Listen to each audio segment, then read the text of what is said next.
Students, let's study linear pair today. These are two adjacent angles. One is POQ, the other one is POR. Just see, these are two adjacent angles. And when will they form a linear pair? Just see, their common vertex is O and their common arm is OP. And what are the non-common arms? OQ and OR, because in POQ and POR, these two adjacent angles OQ and OR are not common, they are non-common arms. And when the non-common arms form a line, the non-common arms of two adjacent angles form a line, that time they form a linear pair. We can say they form a linear pair. Why? Because they make 180 degree together. That's why they make a linear pair.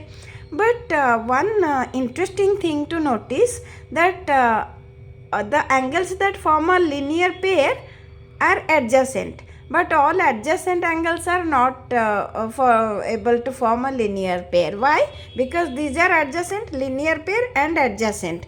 But now I can give you one example of two adjacent angles which do not form a linear pair. So this is suppose X, Y, this is Z, and this is suppose Q.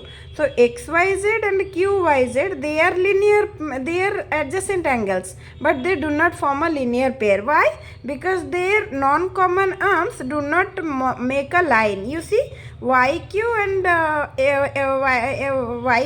YX, they do not form a line. But here, these are two adjacent angles, POQ and POR. Their non-common arms OQ and OR, they form a line. So we can say the angles that form a linear pair can be adjacent, but the adjacent angles means two adjacent angles cannot form a linear pair.